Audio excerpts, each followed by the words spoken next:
Hello and good evening. You're watching Express News with me, Nancy Kohli. Let's take a look at the top stories of the day.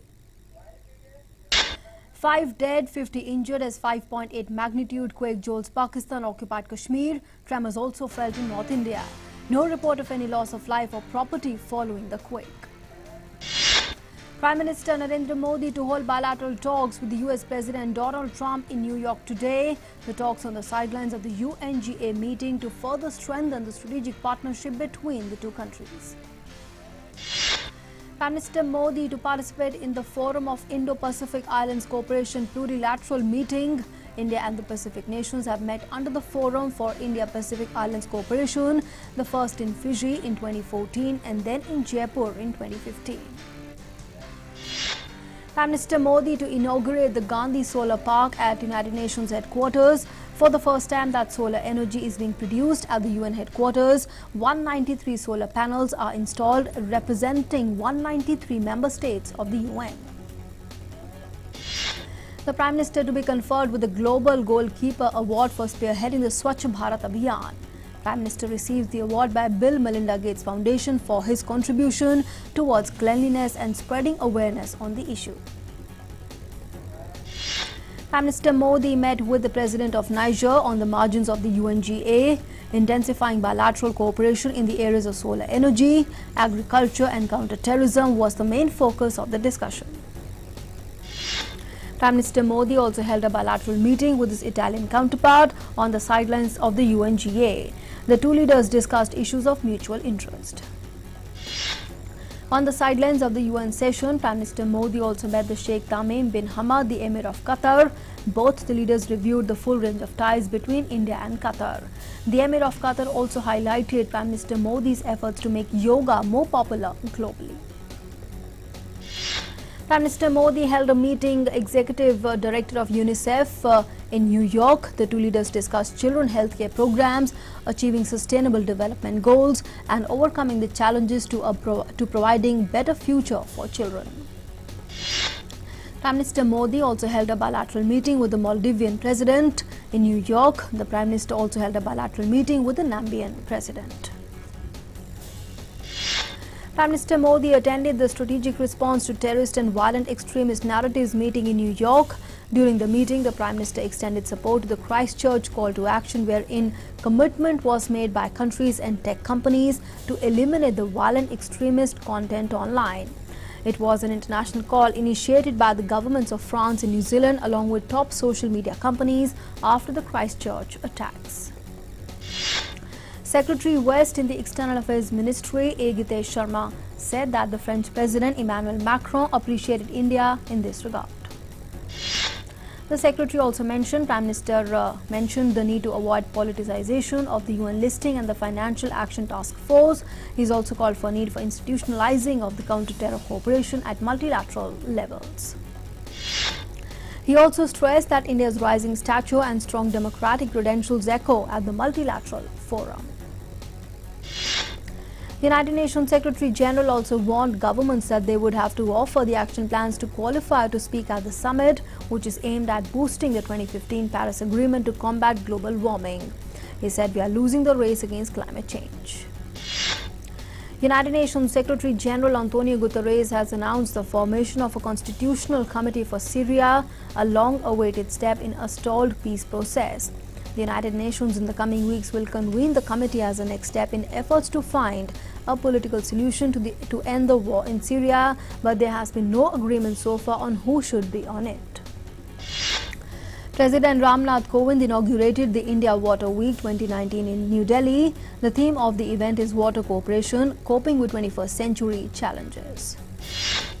Speaking on the occasion, the President said that over 40% area of the world is facing an acute water shortage. The President lauded the Modi government for setting the target of providing drinking water to all the villages across the country by the year 2024. Speaking on the occasion, the Union Jal Shakti Minister Gajendra Singh Shekhawat said that groundwater is the main source of drinking water. He stressed on the need to conserve groundwater under the Jal Shakti mission. Speaking about the Jal Shakti Abhiyan, the Union Minister said under this mission, the government will provide safe drinking water to every household. Vice President M. Venkaiah Naidu said that India has the capability to become the wellness center of the world. He was addressing the 150th birth anniversary celebrations of Kottakkal Arya Vaidya Sala founder Vaidya Ratnam PS Warrior at Kottakkal. Union Home Minister Amit Shah launched the private security agency licensing portal at the Dr. Ambedkar International Centre in New Delhi. The Home Minister said that many provisions have been made in the portal and many more would come in the next 6 months to make it significant at the national level. Expressing satisfaction that all states are a part of the portal, the Home Minister said it will be available in all the official languages of the country within the next 90 days.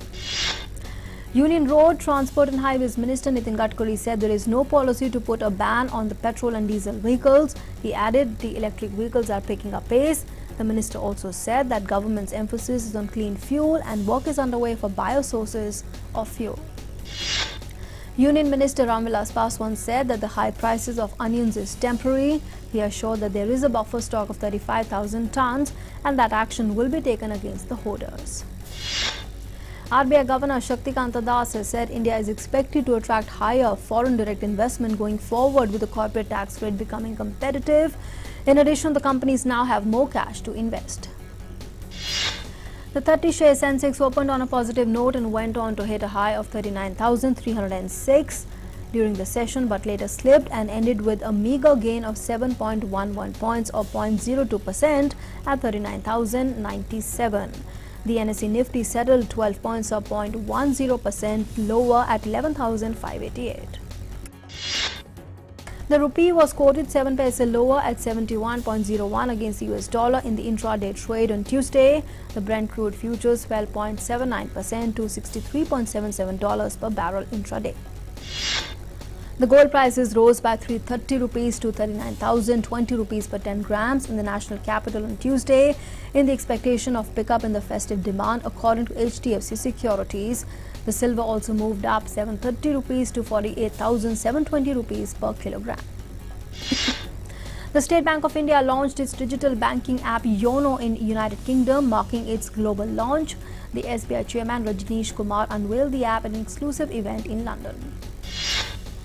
BSES Rajdhani Power Limited and BSES Yamuna Power Limited have announced to provide Tatkal temporary electricity connection for community and private festivities to ensure reliable power supply during the festival season. As many as 17 Indian companies including the Infosys, the TCS and the HDFC have been named in the list of the world's best regarded companies compiled by the Forbes. The IT major Infosys has been ranked third in the list of world's best regarded companies. Infosys jumped to the third spot from 31st position in 2018. Apple would keep making its Mac Pro in the US after obtaining tariff exemptions from some components in the high-end computers. The decision came after the company obtained a federal product exclusion from the tariff. Facebook announced that it had made a deal to buy a startup working on ways to command computers or other devices using thoughts instead of taps, swipes or keystrokes. A European Union court annulled an order by Brussels that Starbucks pay 30 million euros in taxes to Netherlands, saying European regulators had failed to demonstrate the illegal state aid. European Union's top court ruled in a landmark decision that Google is not required to apply an EU right to be forgotten to its search engine domains outside Europe. The China Central Bank governor has said that authorities are in no rush to take the big policy easing steps to cope with the downward pressure on the economy. Australia's financial regulator ordered an investigation into global money transfer platform PayPal over concerns it is being misused by offenders to buy the child abuse material from Asia. The Australian Transaction Reports and Analysis Centre will appoint an external auditor to examine the case. Uber received only a 2-month London operating license, failing to secure a maximum 5-year term in a battle with the regulator, which has previously stripped the app of its right to take the rides. The Transport for London rejected the company's license renewal request in 2017. Slovenian flag carrier Adria Airways suspended all its flights over liquidity problems but said intensive talks were underway to resume operations. It added the financially distressed company was in intensive talks to find a solution with potential investors. British Prime Minister Boris Johnson reiterated a call for flexibility from the European Union in Brexit talks during a meeting with the Council President Donald Tusk in New York that failed to yield a breakthrough. Johnson and Tusk met on the sidelines of the UNGA. The British Prime Minister also met with the incoming European Union Council President Charles Michel on the sidelines of the UN Summit on Climate Change.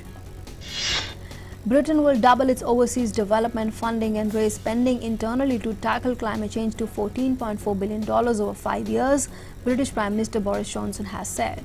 Johnson made the comments at a climate summit at the United Nations. China's State Council and Foreign Minister Wang Yi also called for joint efforts to deal with the climate change that involves the human's destiny.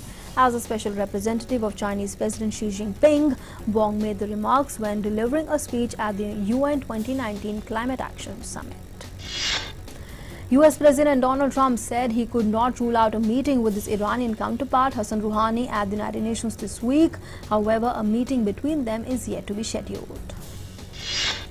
The United States is likely to move some troops to Poland from elsewhere in Europe, US President Donald Trump said as he met the Polish president. Trump also said Poland would build facilities to house US troops under a declaration signed by American and Polish officials.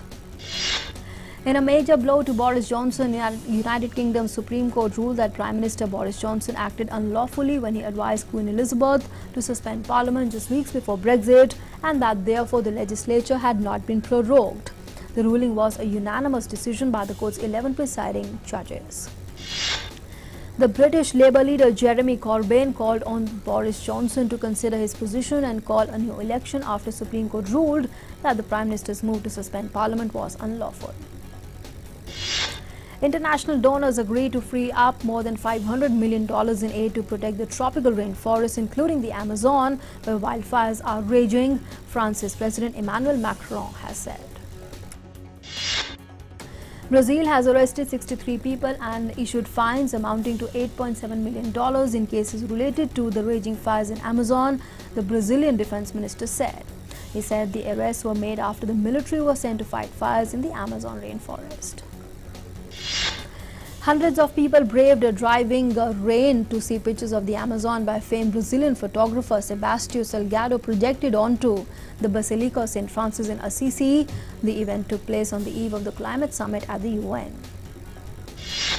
The fires are raging in Indonesia as well. Indonesia's Riau province has declared a state of emergency over air pollution till the 30th of this month.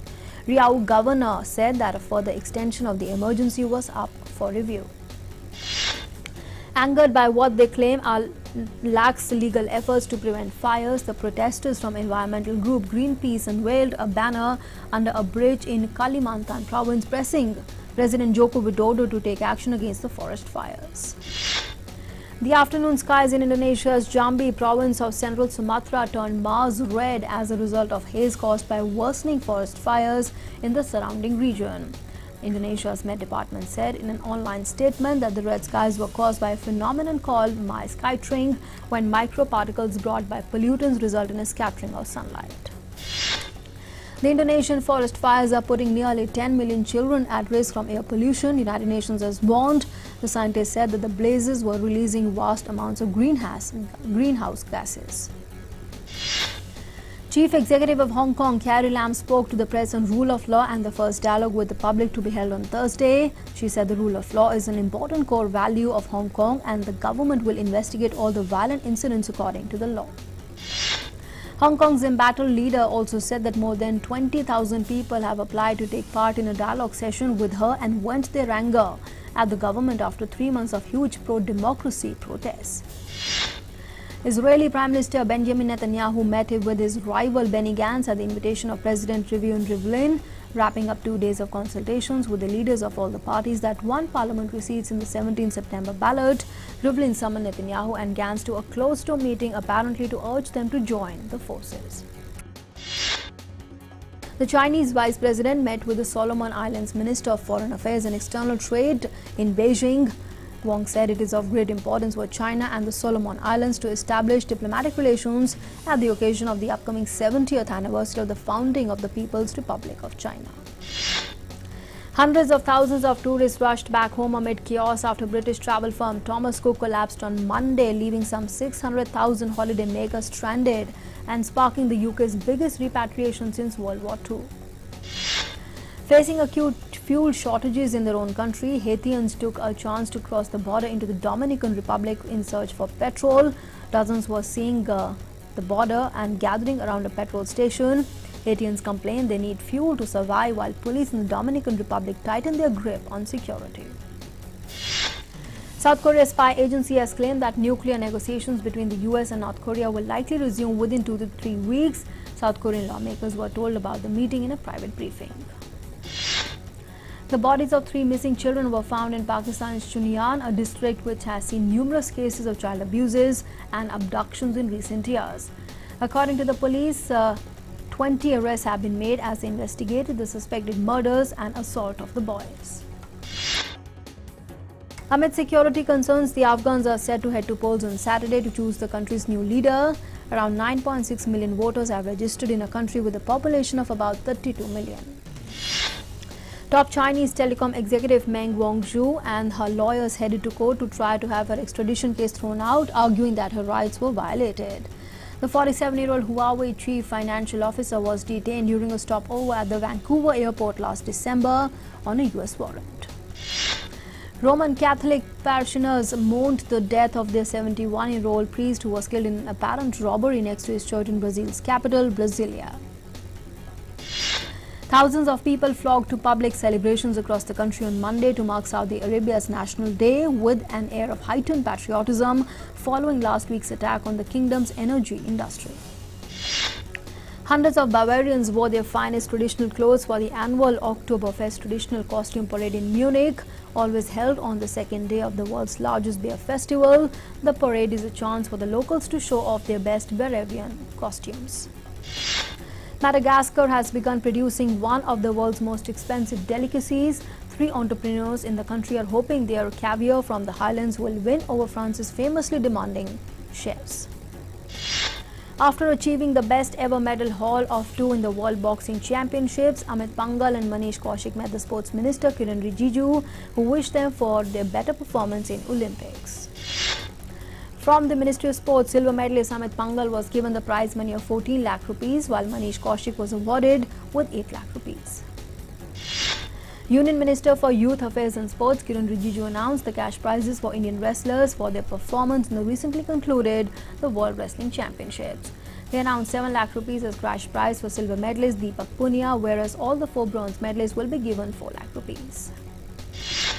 Khelo India, the flagship scheme of the Sports Authority of India, is all set to launch the Khelo India Girls League across all sports exclusively for the girl child.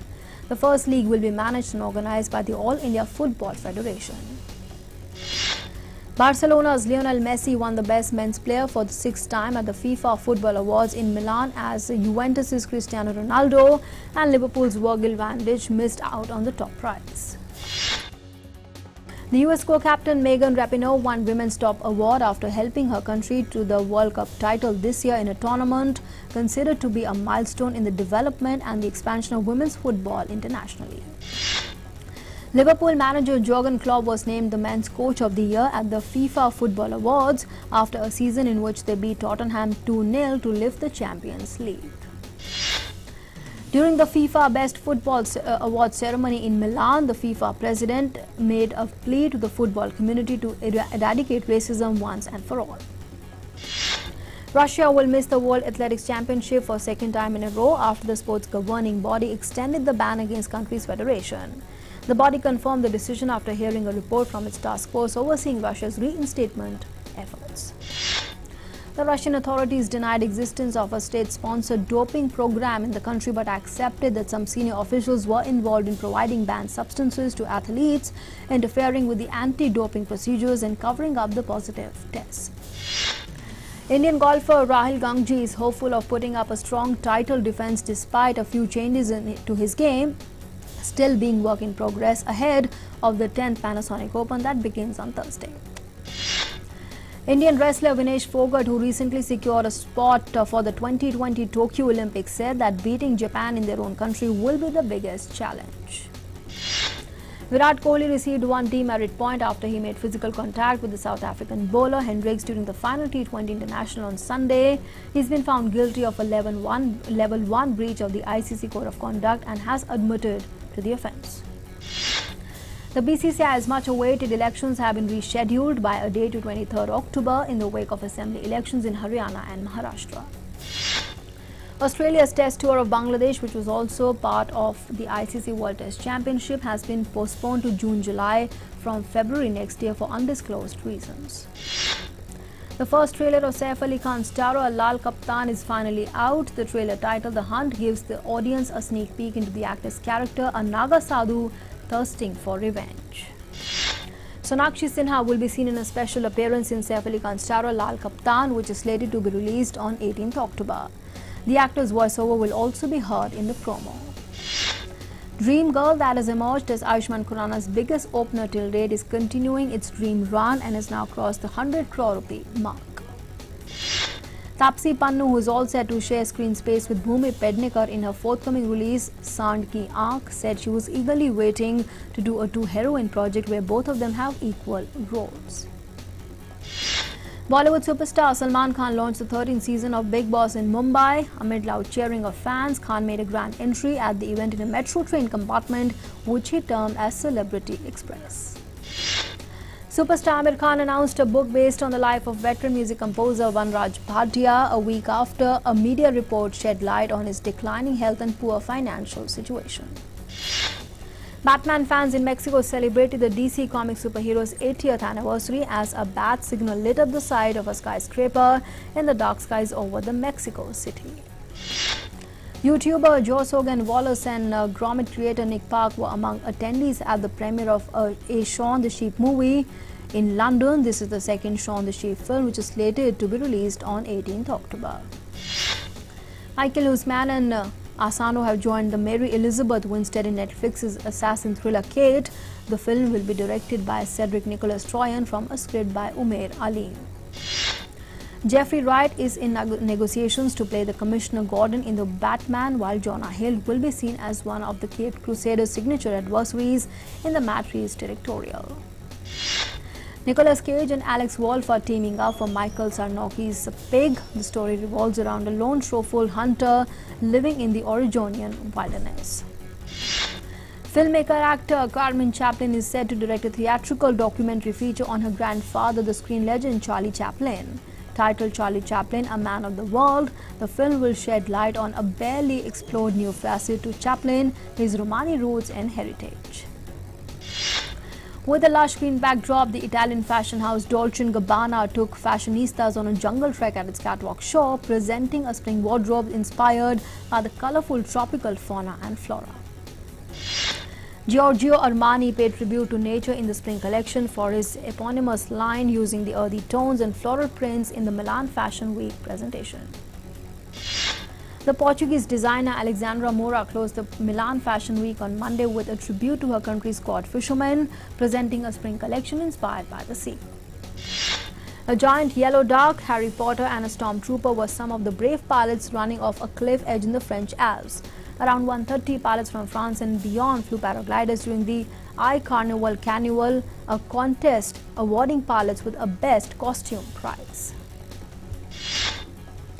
And with that, it's a wrap on the Express News this evening. Thanks for being with us.